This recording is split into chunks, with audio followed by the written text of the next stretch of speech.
خطبہ نمبر 2۔ صفین سے واپسی پر آپ علیہ السلام کے خطبے کا ایک حصہ، جس میں بعثت پیغمبر صلی اللہ علیہ وآلہ وسلم کے وقت لوگوں کے حالات، آل رسول علیہ السلام کے اوصاف اور دوسرے افراد کی کیفیات کا ذکر کیا گیا ہے۔ بسم اللہ الرحمن الرحیم۔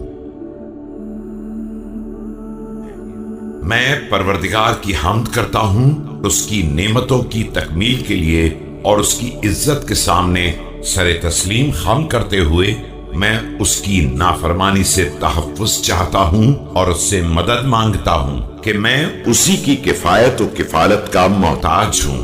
وہ جسے ہدایت دے دے وہ گمراہ نہیں ہو سکتا ہے، اور جس کا وہ دشمن ہو جائے اسے کہیں پناہ نہیں مل سکتی۔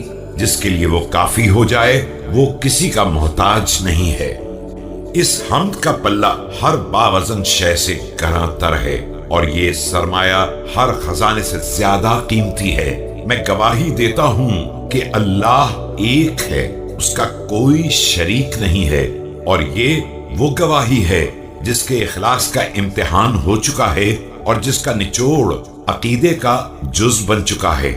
میں اس گواہی سے تا حیات وابستہ رہوں گا، اور اسی کو روز قیامت کے ہولناک مراحل کے لیے ذخیرہ بناؤں گا۔ یہی ایمان کی مستحکم بنیاد ہے، اور یہی نیکیوں کا آغاز ہے، اور اسی میں رحمان کی مرضی اور شیطان کی تباہی کا راز مضمر ہے۔ اور میں گواہی دیتا ہوں کہ محمد صلی اللہ علیہ وآلہ وسلم اللہ کے بندے اور اس کے رسول ہیں۔ انہیں پروردگار نے مشہور دین، معصور نشانی، روشن کتاب، ضیاء پاش نور، چمکدار روشنی اور واضح امر کے ساتھ بھیجا ہے، تاکہ شبہات زائل ہو جائیں اور دلائل کے ذریعے حجت تمام کی جا سکے، آیات کے ذریعے ہوشیار بنایا جا سکے اور مثالوں کے ذریعے ڈرایا جا سکے۔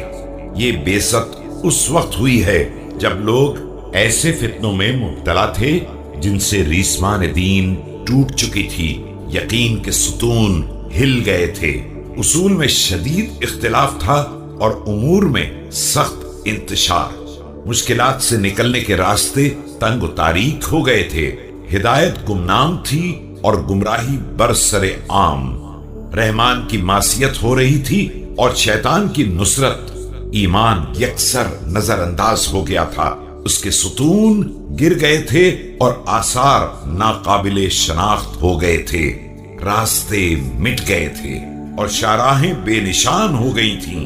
لوگ شیطان کی اطاعت میں اسی کے راستے پر چل رہے تھے اور اسی کے چشموں پر وارد ہو رہے تھے، انہی کی وجہ سے شیطان کے پرچم لہرا رہے تھے اور اس کے علم سر بلند تھے۔ یہ لوگ ایسے فتنوں میں مبتلا تھے جنہوں نے انہیں پیروں تلے رون دیا تھا اور سموں سے کچل دیا تھا، اور خود اپنے پنجوں کے بل کھڑے ہو گئے تھے۔ یہ لوگ فتنوں میں حیران و سرگرداں اور جاہل و فریب خوردہ تھے۔ پروردگار نے انہیں اس گھر یعنی مکے میں بھیجا جو بہترین مکان تھا، لیکن بدترین ہمسائے، جن کی نیند بیداری تھی اور جن کا سرما آنسو، وہ سرزمین جہاں عالم کو لگام لگی ہوئی تھی اور جاہل محترم تھا۔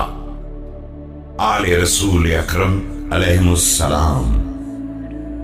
یہ لوگ راز الہی کی منزل اور امر دین کا ملجا و ماوا ہیں، یہی علم خدا کے مرکز اور حکم خدا کی پناہ گاہ ہیں۔ کتابوں نے یہی پناہ لی ہے اور دین کے یہی کوہ گراں ہیں۔ انہی کے ذریعے پروردگار نے دین کی پشت کی کجی سیدھی کی ہے، اور انہی کے ذریعے اس کے جوڑ بن کے راشے کا علاج کیا ہے۔ ایک دوسری قوم، ان لوگوں نے فجور کا بیج بویا ہے اور اسے غرور کے پانی سے سینچا ہے اور نتیجے میں ہلاکت کو کاٹا ہے۔